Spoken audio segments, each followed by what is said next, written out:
Mr. Chancellor, Mr. Vice Chancellor, Professor Robertson, Mr. Diamond, Mr. Daniel, and ladies and gentlemen. I come here this evening because of my deep interest and affection for a land settled by the Dutch in the mid-17th century, then taken over by the British and at last independent. A land in which the native inhabitants were at first subdued, but relations with whom remain a problem to this day. A land which defined itself on a hostile frontier. A land which has attained rich natural resources through the energetic application of modern technology. A land which was once the importer of slaves and now must struggle to wipe out the last traces of that form of bondage. I refer, of course, to the United States of America.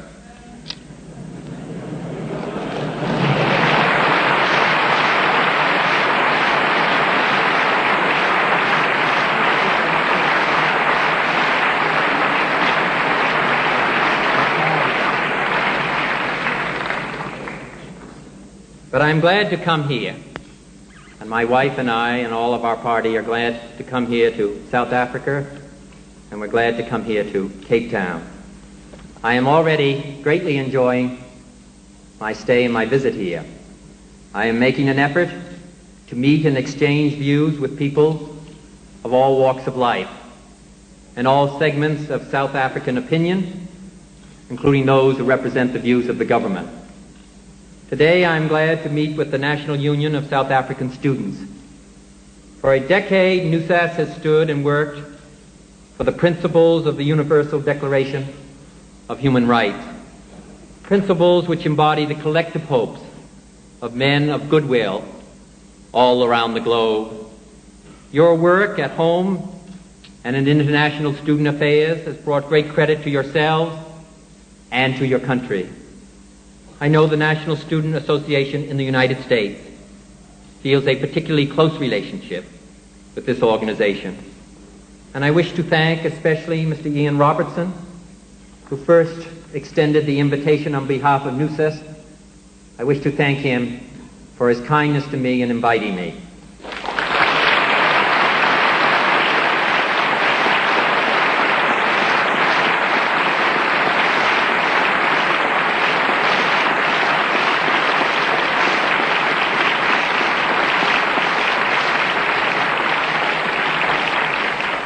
I am very sorry that he cannot be with us here this evening.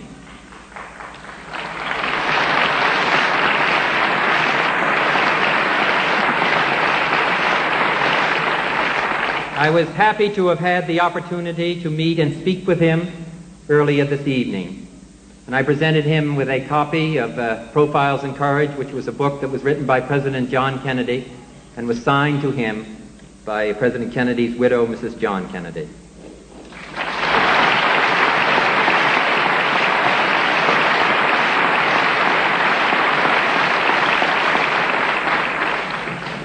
This is a day of affirmation, a celebration of liberty. We stand here in the name of freedom. At the heart of that Western freedom and democracy is the belief that the individual man, the child of God, is the touchstone of value, and all society, all groups and states exist for that person's benefit. Therefore, the enlargement of liberty for individual human beings must be the supreme goal and the abiding practice of any Western society. The first element of this individual liberty is the freedom of speech, the right to express and communicate ideas, to set oneself apart from the dumb beasts of field and forest, the right to recall governments to their duties and to their obligations.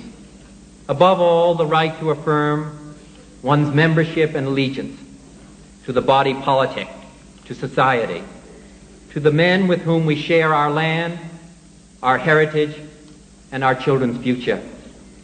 Hand in hand with freedom of speech goes the power to be heard, to share in the decisions of government which shape men's lives. Everything that makes man's life worthwhile, family, work, education, a place to rear one's children, and a place to rest one's head, all this depends on the decisions of government. All can be swept away by a government which does not heed the demands of its people, and I mean all of its people. Therefore, this essential humanity of man can be protected and preserved only where government must answer, not just to the wealthy, not just to those of a particular religion, not just to those of a particular race, but to all of the people.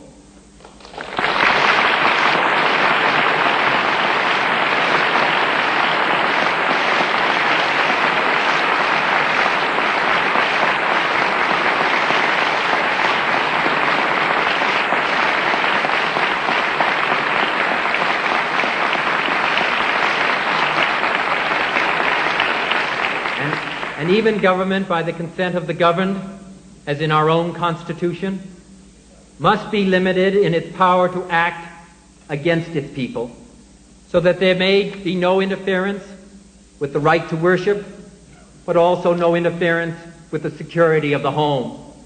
No arbitrary imposition of pains or penalties on an ordinary citizen by officials high or low.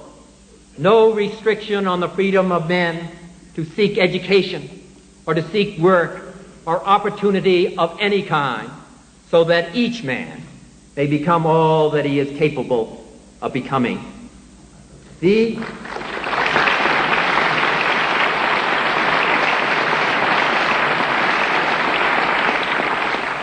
are the sacred rights of Western society.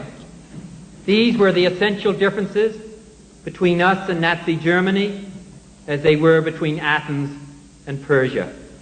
They are the essence of our differences with communism today. I am unalterably opposed to communism because it exalts the state over the individual and over the family, and because its system contains a lack of freedom of speech, of protest, of religion, and of the press, which is characteristic of a totalitarian regime. The way of opposition to communism, however, is not to imitate its dictatorship, but to enlarge individual human freedom.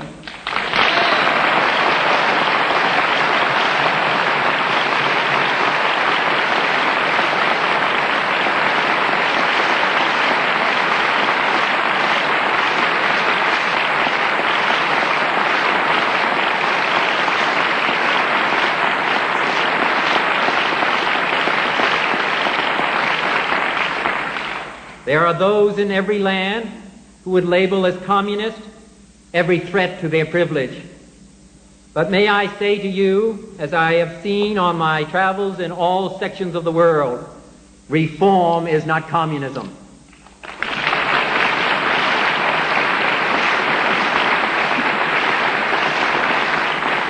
And the denial of freedom in whatever name only strengthens the very communism it claims to oppose.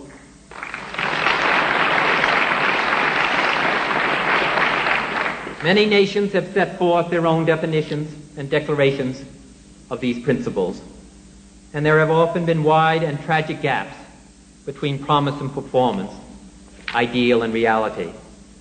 Yet the great ideals have constantly recalled us to our own duties, and with painful slowness, we in the United States have extended and enlarged the meaning and the practice of freedom to all of our people.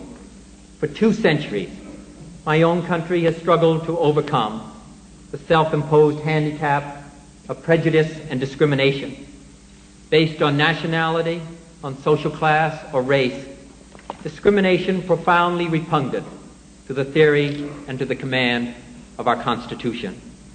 Even as my father grew up in Boston, Massachusetts, signs told him no Irish need apply. 2 generations later, President Kennedy became the first Irish Catholic and the first Catholic to head the nation. But how many men of ability had, before 1961, been denied the opportunity to contribute to the nation's progress because they were Catholic or because they were of Irish extraction? How many sons of Italian or Jewish or Polish parents slumbered in the slums, untaught, unlearned, their potential lost forever to our nation and to the human race? Even today, what price will we pay before we have assured full opportunity to millions of Negro Americans? In the last 5 years, we have done more to assure equality to our Negro citizens and to help the deprived, both white and black, than in the 100 years before that time. But much, much more remains to be done, for there are millions of Negroes untrained for the simplest of jobs, and thousands every day denied their full and equal rights under the law. And the violence of the disinherited, the insulted, the injured, looms over the streets of Harlem and of Watts and of the south side of Chicago. But a Negro American trains now as an astronaut, one of mankind's first explorers into outer space. Another is the chief barrister of the United States government, and dozens sit on the benches of our court. And another, Dr. Martin Luther King, is the second man of African descent to win the Nobel Peace Prize for his nonviolent efforts for social justice between all of the races. We have passed laws prohibiting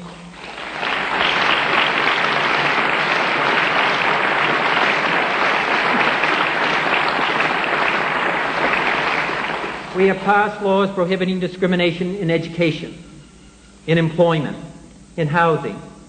But these laws alone cannot overcome the heritage of centuries of broken families and stunted children and poverty and degradation and pain. So the road toward equality of freedom is not easy, and great cost and danger march alongside all of us. We are committed to peaceful and nonviolent change, and that is important to all to understand, though change is unsettling. Still, even in the turbulence of protest and struggle, is greater hope for the future, as men learn to claim and achieve for themselves the rights formerly petitioned from others. And most important of all of the panoply of government power has been committed to the goal of equality before the law, as we are now committing ourselves to the achievement of equal opportunity. In fact, we must recognize the full human equality of all of our people before God, before the law, and in the councils of government.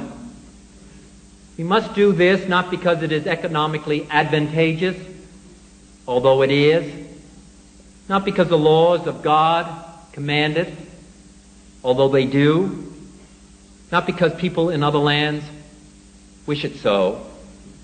We must do it for the single and fundamental reason that it is the right thing to do.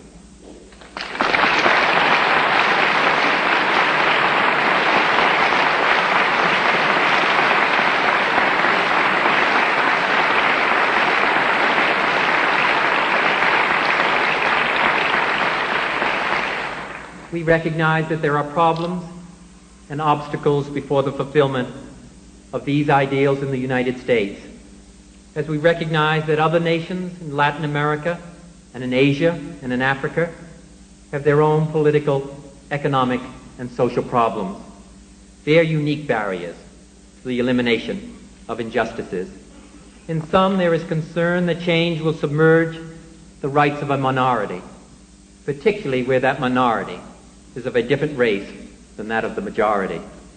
We in the United States believe in the protection of minorities.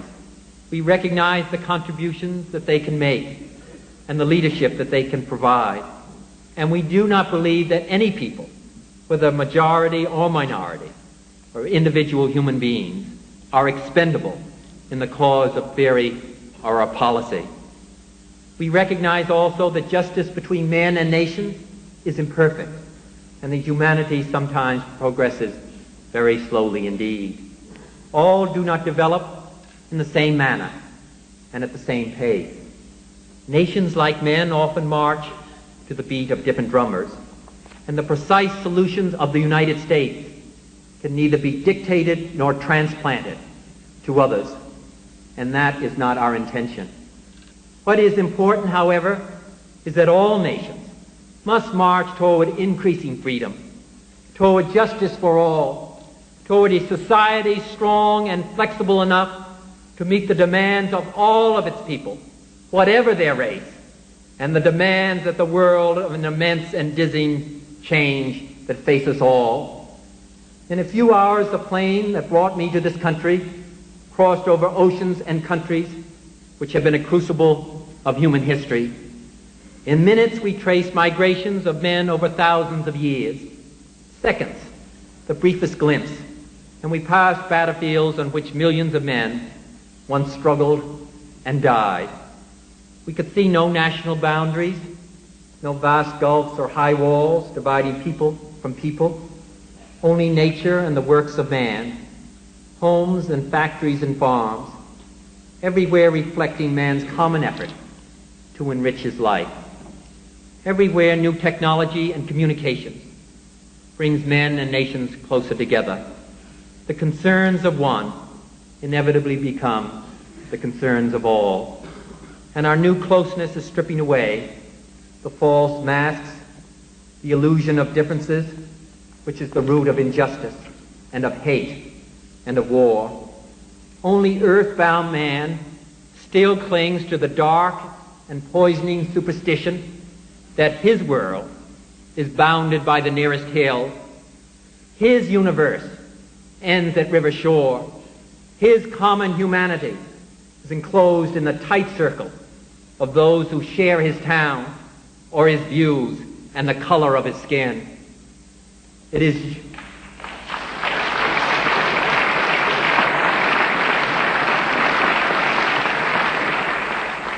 your job, the task of young people in this world, to strip the last remnants of that ancient cruel belief from the civilization of man.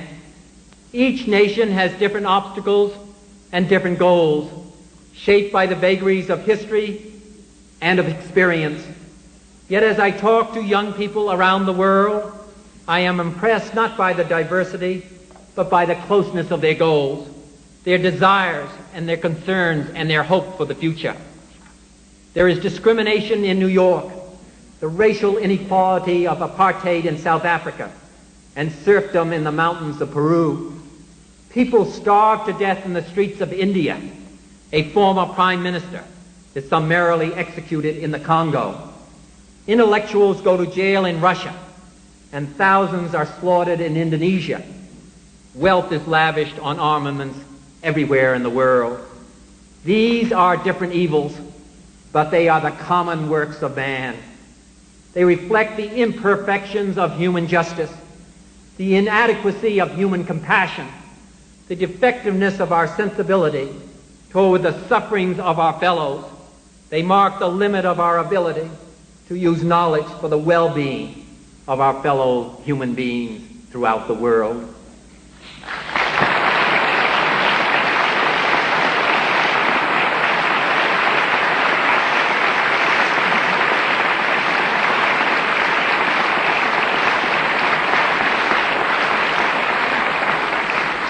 And therefore they call upon common qualities of conscience and indignation, a shared determination to wipe away the unnecessary sufferings of our fellow human beings at home and around the world. It is these qualities which make of our youth today the only true international community. More than this, I think that we could agree on what kind of a world we would all want to build. It would be a world of independent nations moving toward international community, each of which protected and respected the basic human freedoms. It would be a world which demanded of each government that it accept its responsibility to ensure social justice. It would be a world of constantly accelerating economic progress, not material welfare as an end in of itself, but as a means to liberate the capacity of every human being to pursue his talents, and to pursue his hopes. It would, in short, be a world that we would all be proud to have built. Just to the north of here are lands of challenge and of opportunity, rich in natural resources, land and minerals and people. Yet they are also lands confronted by the greatest odds, overwhelming ignorance, internal tensions and strife, and great obstacles of climate and geography. Many of these nations as colonies were oppressed and were exploited. Yet they have not estranged themselves from the broad traditions of the West. They are hoping and they are gambling their progress and their stability on the chance that we will meet our responsibility to them to help them overcome their poverty. In the world we would like to build, South Africa could play an outstanding role and a role of leadership in that effort. This country is without question a preeminent repository of the wealth and the knowledge and the skill of this continent. Here are the greater part of Africa's research scientists and steel production, most of its reservoirs of coal and of electric power. Many South Africans have made major contributions to African technical development and world science. The names of some are known wherever men seek to eliminate the ravages of tropical disease and of pestilence.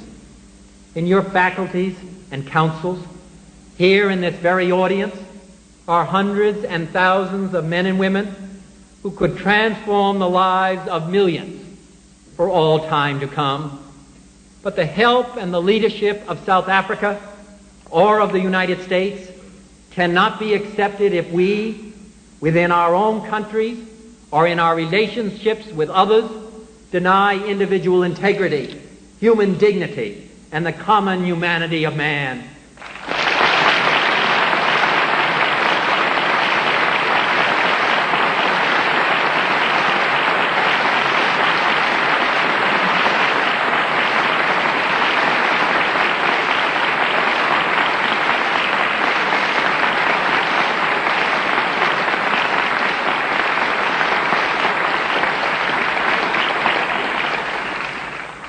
If we would lead outside our own borders, if we would help those who need our assistance, if we would meet our responsibilities to mankind, we must first, all of us, demolish the borders which history has erected between men within our own nations, barriers of race and religion, social class and ignorance. Our answer is the world's hope. It is to rely on youth. The cruelties and the obstacles of this swiftly changing planet will not yield to obsolete dogmas and outworn slogans.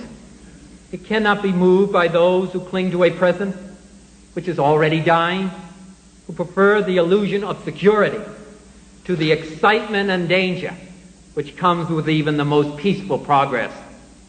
This world demands the qualities of youth, not a time of life, but a state of mind, a temper of the will, a quality of the imagination, a predominance of courage over timidity, of the appetite for adventure over the life of ease. A man like the Chancellor of this university.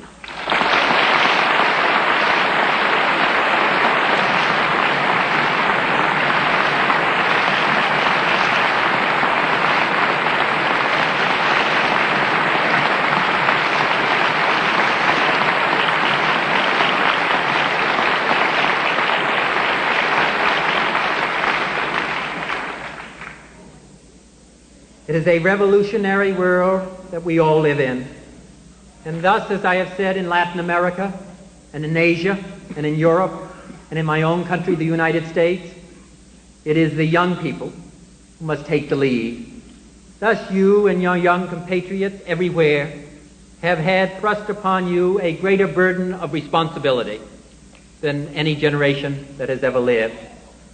There is, said an Italian philosopher, nothing more difficult to take in hand, more perilous to conduct, or more uncertain in its success than to take the lead in the introduction of a new order of things. Yet this is the measure of the task of your generation, and the road is strewn with many dangers. First is the danger of futility, the belief there is nothing one man or one woman can do against the enormous array of the world's ills, against misery, against ignorance or injustice and violence. Yet many of the world's great movements of thought and action have flowed from the work of a single man. A young monk began the Protestant Reformation. A young general extended an empire from Macedonia to the borders of the earth. And a young woman reclaimed the territory of France. It was a young Italian explorer who discovered the New World, and 32-year-old Thomas Jefferson, who proclaimed that all men are created equal. "Give me a place to stand," said Archimedes, "and I will move the world." These men move the world, and so can we all. Few will have the greatness to bend history, but each of us can work to change a small portion of the event, and in the total, all of these acts will be written in the history of this generation.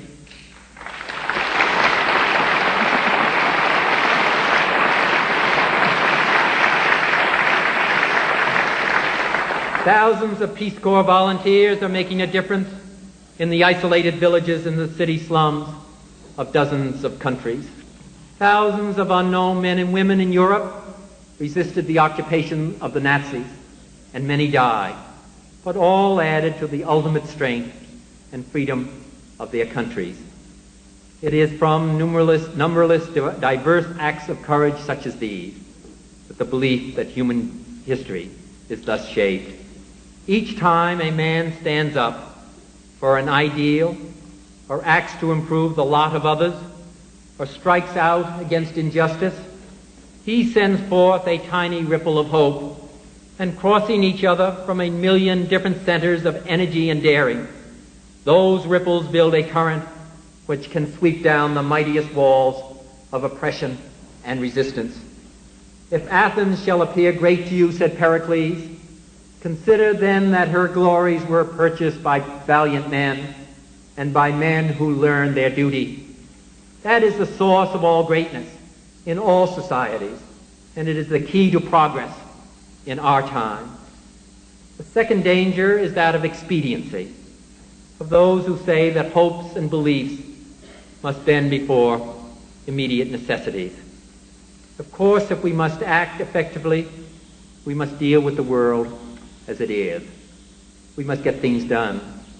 But if there was one thing that President Kennedy stood for that touched the most profound feeling of young people around the world, it was the belief that idealism, high aspirations, and deep convictions are not incompatible with the most practical and efficient of programs, that there is no basic inconsistency between ideals and realistic possibilities, no separation between the deepest desires of heart and of mind and the rational application of human effort to human problems.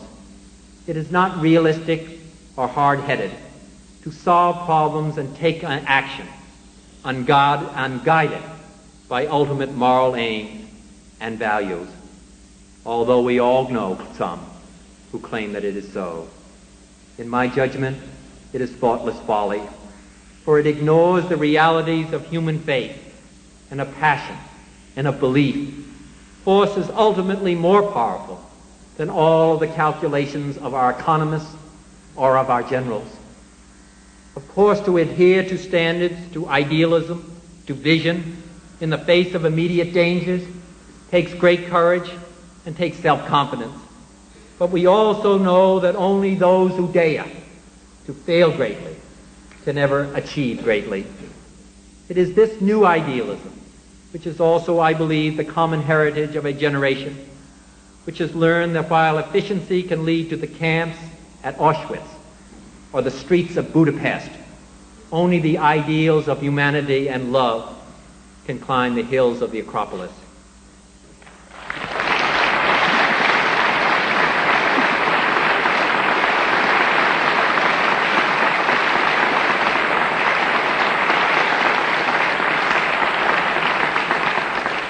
And a third danger is timidity, Few men are willing to brave the disapproval of their fellows, the censure of their colleagues, the wrath of their society.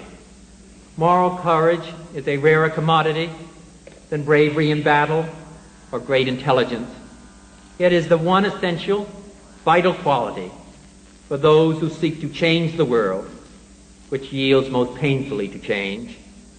Aristotle tells us, at the Olympic Games, it is not the finest or the strongest men who are crowned, but those who enter the lists.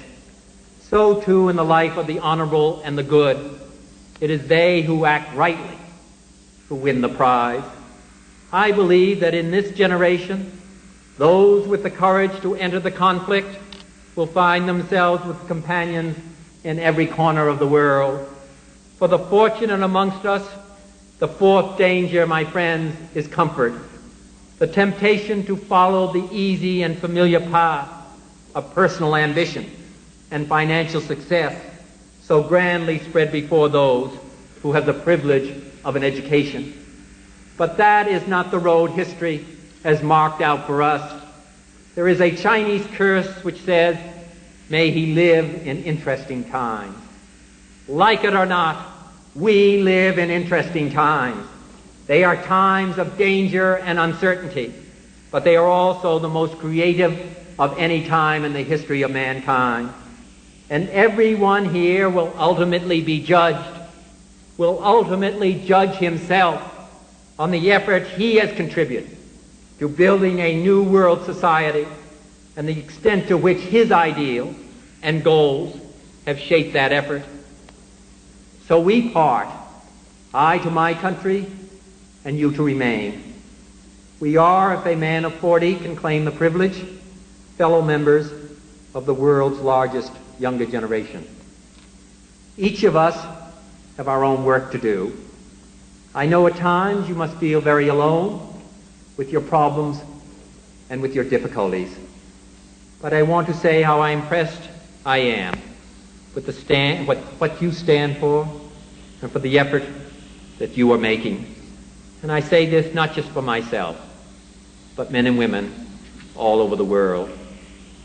And I hope you will often take heart from the knowledge that you are joined with your fellow young people in every land, they struggling with their problems and you with yours, but all joined in a common purpose, that like the young people of my own country and of every country that I have visited, you are all in many ways more closely united to the brothers of your time than to the older generation in any of these nations.